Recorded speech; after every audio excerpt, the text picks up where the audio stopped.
नमस्कार दोस्तों, मैं हूं आरजे रेक्स 94.3 माय एफएम से। और सीबीएसई बोर्ड के 12th एग्जामिनेशंस को लेकर पूरे एक महीने से कहीं ना कहीं बच्चे, पेरेंट्स, स्टूडेंट के साथ साथ टीचर्स, स्कूल, हर कोई इसी असमंजस में था कि आखिर होने वाला क्या है। और फाइनली जो आंकड़ा निकल कर आया है वो है 30, 30 एंड 40।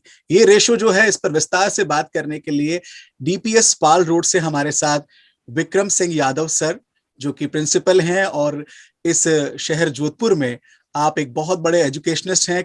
सर, बहुत बहुत धन्यवाद आपका हमारे साथ जुड़ने के लिए। Thank you for inviting.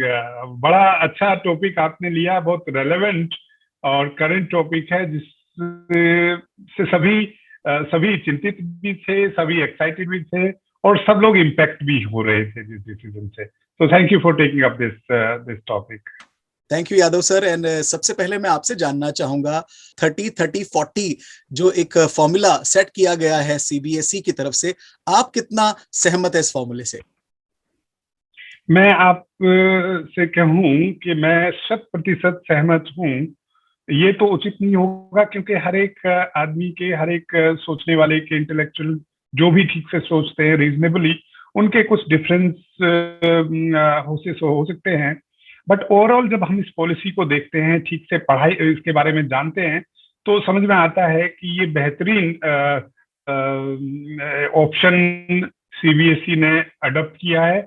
इससे बेहतर तो शायद अब मुझे नहीं लगता कि मैं भी सजेस्ट कर सकता था। जो उन्होंने सारी चीजें बच्चों के हित को ध्यान में रखते हुए, कि जो बच्चे जिन्होंने पढ़ाई भी की है या जो थोड़े कम पढ़ पाए हैं, किसी भी बच्चे को शायद इस पॉलिसी से नुकसान नहीं होगा, ऐसा मैं मानता हूं। मुझे ऐसा लगता है सर कि कहीं ना कहीं आप लोगों के लिए रिजल्ट बनाना भी थोड़ा सा टफ होने वाला है इस बार, क्योंकि आपको तीनों साल के जो मार्क्स हैं उनके आधार पर ये रिजल्ट क्रिएट करना है। तो थोड़ा सा आप हमारे व्यूअर्स के लिए एलॉबरेट करेंगे कि किस तरह से ये एग्जीक्यूशन होने वाला है? देखिए, कोई भी जब पहली बार होती है, तो ये कहूं कि वो टफ होती है, ये तो थोड़ा मुझे शब्द टफ होगा आपने कहा है, मैं मान लेता हूं। परंतु कोई भी काम टफ नहीं होता है जब पहली बार करते हैं। तो चूंकि हमें उसके बारे में समझ नहीं होती है, जो काम हम करते रहे होते हैं वो ऑटोमेटिकली हो जाता है, तो हमें लगता है वो आसान काम है। काम कोई भी ना आसान है, ना कोई काम टफ है। तो जो अब जब रिजल्ट हम इसका बनाएंगे, क्योंकि खासकर सीबीएसई एफिलिएटेड स्कूल्स जितने हैं, उन्होंने अभी 10वीं का रिजल्ट भी तैयार किया है। हालांकि वो पॉलिसी थोड़ी डिफरेंट थी, बट इसमें काफी कुछ उसी जैसा मिलता जुलता है। वहां पर हमने सिर्फ और सिर्फ 10th क्लास को ही कंसिडर किया था, 10th क्लास के जो बच्चों के परफॉर्मेंस थे। परंतु यहाँ पर हम 10वीं, 11वीं और 12वीं तीनों क्लास को ले रहे हैं। तो थोड़ा एडिशनल काम हुआ है, टफ तो नहीं हुआ है। काम डेफिनेटली थोड़ा एडिशनल हो गया। जहां तक जो बच्चे 10वीं क्लास सीबीएसई से किए थे, तो उनका जो 30% पोर्शन आएगा, वो सभी स्कूलों को सीबीएसई से मिल जाएगा। तो उसको स्कूल को उसके लिए ज्यादा कुछ करना नहीं है। जो 11वीं का इम्तहान बच्चों का एनुअल एग्जाम हुआ, उसका जरूर 30% इन स्कूलों को निकालना पड़ेगा। वैसे ही 12वीं क्लास के जो उनके प्री बोर्ड्स हुए, हाफ ईयरली एग्जामिनेशन हुए या यूनिट टेस्ट हुए, तो एक रिजल्ट कमेटी जो बनेगी वो डिसाइड करेगी कि किसको करते हुए 40% वहां से ले लेंगे। तो मुझे नहीं लगता कि ये बहुत मुश्किल होने वाला है। अगर आपने ये सब किया है, बच्चों ने वो इम्तहान दिए हैं और स्कूल के पास रिकॉर्ड है, तो ये आसानी के साथ आ जाएगा। कई बार तो लगता है कि ये इसको परमानेंट पॉलिसी ही क्यों ना बना दिया जाए। मैं आपसे बढ़ के बात कह रहा हूँ, कोरोना और नो कोरोना, अगर इम्तहान हो भी 12वीं क्लास का, तब भी आप 12वीं क्लास के कुछ परसेंटेज ले लें जो बच्चों का परफॉर्मेंस हो, और बाकी 11वीं और 10वीं का भी ले लें, क्योंकि लर्निंग कंटिन्यूअस है। लर्निंग खाली 12वीं क्लास में नहीं होती है आकर के। ये आपने बहुत खूबसूरत बात कही है। तो मुझे लगता है ऐसे में स्टूडेंट की राय लेना भी बहुत जरूरी है। इस समय हमारे साथ भार्गव और शुभ्रा जुड़े हुए हैं। सबसे पहले तो अपने बारे में बताइए, आप कौन सी क्लास के स्टूडेंट हैं? मैं क्लास 12th का स्टूडेंट हूँ और मेरी स्ट्रीम तो मैंने साइंस विद बायोलॉजी ली है। And what about you? मैं भी क्लास 12th में हूँ और मैंने कॉमर्स विद मैथ्स लिया है। अच्छा, अभी हम फॉर्मूला की बात करेंगे, उससे पहले जो यादव सर ने कहा है कि यही फॉर्मूला होना चाहिए कोरोना और नॉन कोरोना के वक्त में, तो आप कितना सहमत है इससे? इससे तो सहमत ही है, क्योंकि अब लर्निंग एक ऐसी चीज है जो काफी ग्रेजुअल प्रोसेस है। मतलब सिर्फ एक एग्जाम के बेसिस पे उसका फुल करियर, उसके फुल कॉलेजेस की सारी चॉइसेस डिसाइड करना, वो थोड़ा ज्यादा मेरे हिसाब से नैरो हो जाता है। तो उसको ऐसा ब्रॉड बनाना काफी बेहतर होगा शायद तक। ओके, शुभ्रा, हम आपसे जानना चाहेंगे ये जो फॉर्मूला आया है इसके ऊपर आपका क्या रिएक्शन है? सर, मुझे यही लगता है कि अभी जो क्राइसिस से हम गुजर रहे हैं इसमें बेस्ट पॉसिबल ऑप्शन यही था। बहुत ही सोच समझकर और बहुत ही बच्चों के भविष्य को ध्यान में रखकर अच्छा निर्णय लिया गया, तो मैं तो सहमत हूँ। सहमत है। और व्हाट अबाउट यू भार्गव? हाँ, मैं भी सहमत हूँ टोटली, क्योंकि बात ऐसी है कि हमारे पास फैसिलिटीज अच्छी है, बट सीबीएसई को पूरे देश के बारे में सोचना है, उनको हर एक बच्चे के बारे में सोचना है। सो उनके हिसाब से उन्होंने जो डिसीजन लिया है वो बिल्कुल सही है, और हमें भी उसको रेस्पेक्ट करना चाहिए। तो मेरे हिसाब से बिल्कुल सही डिसीजन है ये। Very good, very nice. तो यादव सर, आपके सानिध्य में स्टूडेंट भी इस बात से एग्री करते हैं कि जो हुआ है इस पेंडेमिक के दौर में वो सही है। यादव सर, मैं आपसे यहाँ पे ये भी जानना चाहूंगा कि अगर कोई स्टूडेंट जो है वो अपने इस परिणाम से अगर हैप्पी नहीं है, संतुष्ट नहीं है, सेटिस्फाइड नहीं है, तो उसका एग्जाम जो है कब स्केड्यूल किया जाएगा और उसका रिजल्ट कब आएगा, और फिर उसके आगे हायर एजुकेशन में कोई दिक्कत आएगी या नहीं आएगी? देखो, उसमें थोड़ा इश्यू तो आएगा। देखिए, पहले तो ये पता चलेगा कि कितने बच्चे ऐसे हैं जो ऐसा सोचते हैं कि हम इस रिजल्ट से सहमत नहीं है। उनको रजिस्टर कराना पड़ेगा सीबीएसई के साथ में, और जब भी सिचुएशन कंड्यूसिव होगी तभी सीबीएसई एग्जाम करा पाएगा। क्योंकि हम ऐसा नहीं कह सकते कि अगस्त में एग्जामिनेशन हो जाएगा या फिर सितंबर में हो जाएगा। कुछ नहीं पता। जिस तरह से थर्ड वेव की बात चल रही है, जिस तरह का फियर इस वक्त दिमाग में हम सब लोगों के, सेकंड वेव का इतनी महामारी देख करके हम सब लोग बिल्कुल डरे हुए भी हैं और सहमे भी हुए भी हैं। तो ये कहना तो एकदम कि भाई सितंबर में एग्जाम हो ही जाएगा, तो अगर जो बच्चे नहीं, उनके पास ऑप्शन तो डेफिनेटली है कि आप एग्जाम में अपीयर हो सकते हैं, परंतु वो एग्जाम कब होगा इसके बारे में अभी इस वक्त कोई भी कुछ नहीं कह सकता। और डेफिनेटली जो एडमिशंस हैं यूनिवर्सिटीज में वो इस रिजल्ट के आधार पे हो जाएंगे, कि मैं समझता हूँ मेजोरिटी ऑफ स्टूडेंट्स इसको एक्सेप्ट करेंगे। तो खाली उस इम्तिहान के लिए यूनिवर्सिटीज शायद वेट नहीं करेंगी कि हम बाद में, तो थोड़ा उन बच्चों को तकलीफ तो रहेगी हायर एजुकेशन के लिए जो सोचते हैं कि हमें ऑफलाइन एग्जाम देना है। ओके, शुभ्रा एंड भार्गव, मैं आपसे जानना चाहता हूं कि आपके पेरेंट्स का क्या रिएक्शन था जब उन्हें पता चला कि एग्जाम जो है वो कैंसिल हो गए और अब 30-40 का रेशियो से रिजल्ट आने वाला है? मेरे पेरेंट्स तो उन्होंने एक्सेप्ट ही करा। वो काफी खुश भी थे, क्योंकि अभी हाल ही में अप्रैल मई में जहाँ पे पहले बोर्ड शेड्यूल था, तब वहां पे मुझे और मेरी फैमिली को कोविड हो गया था।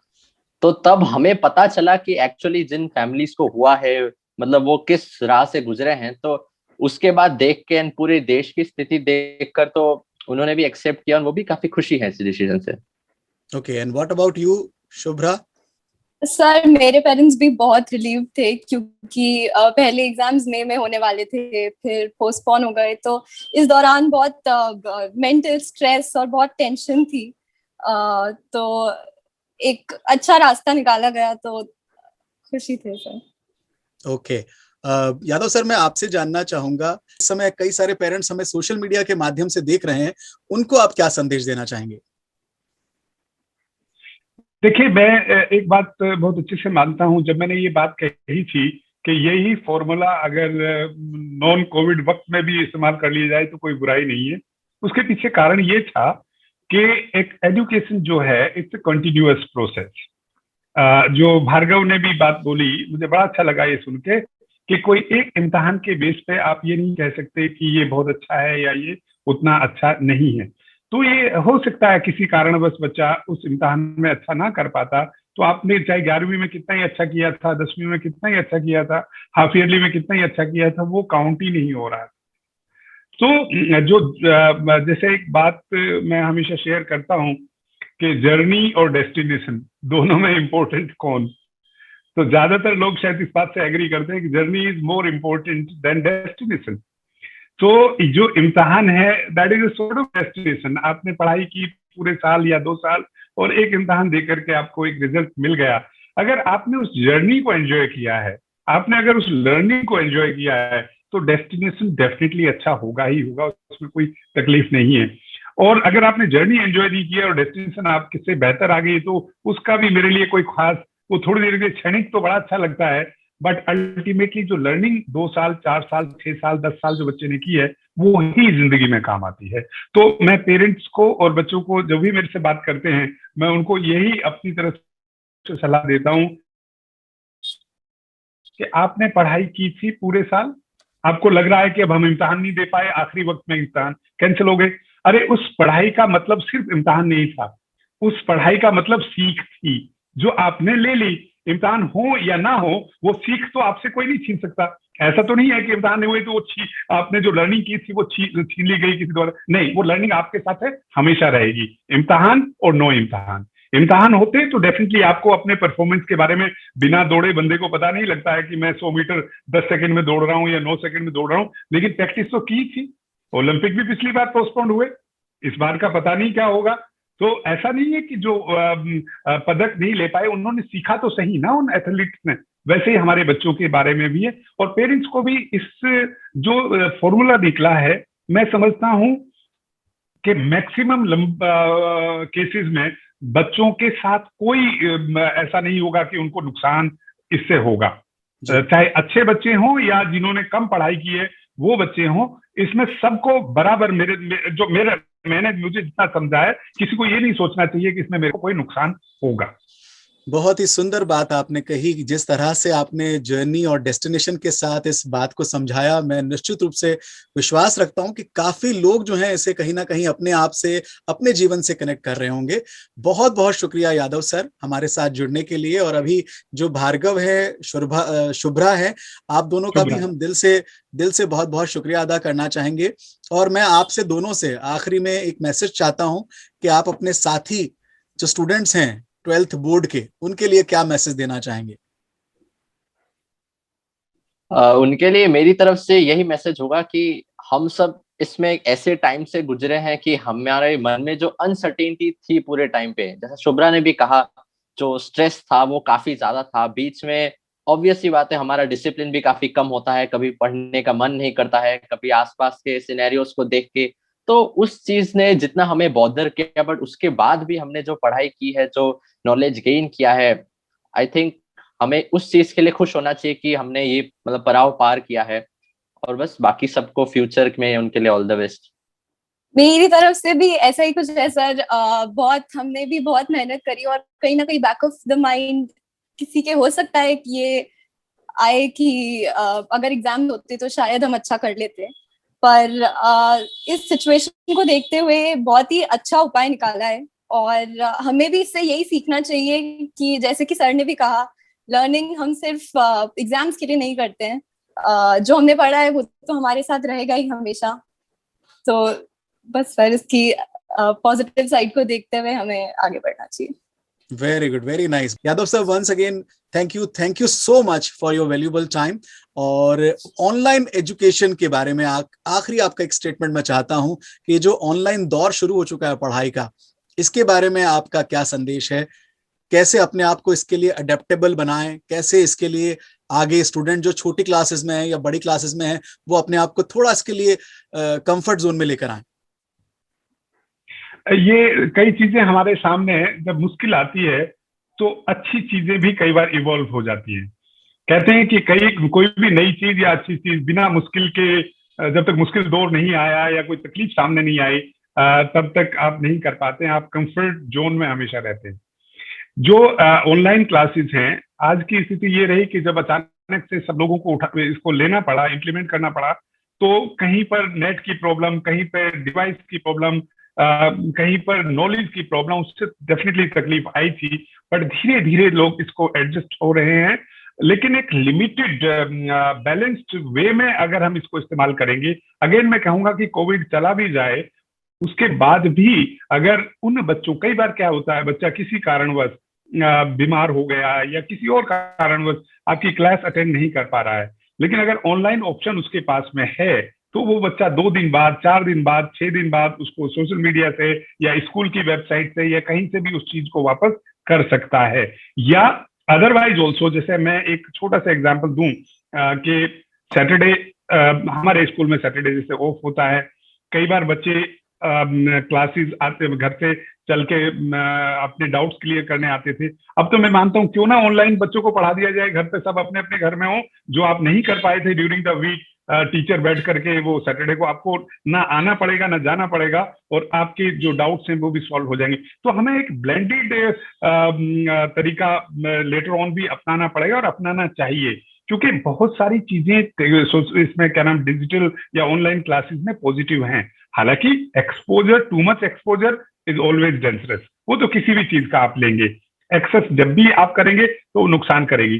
बट ऑनलाइन क्लासेस ने बच्चों को एटलीस्ट सीखने के साथ लगाए रखा। अगर ये ऑनलाइन क्लासेस नहीं अवेलेबल होती, आप लगाइए 1.5 साल इन बच्चों की क्या स्थिति बनती। मैं तो अभी भी कई बार कहता हूँ, हैविंग सेड कि भाई ऑनलाइन क्लासेस से बड़ा फायदा है, बट मैं फिर भी कहता हूं कि जो हमारे 12वीं क्लास के दोनों बच्चे बैठे हुए हैं, जो अब 12वीं जिनकी हो गई है, सिर्फ रिजल्ट आना बाकी है एक तरह से 31 जुलाई तक।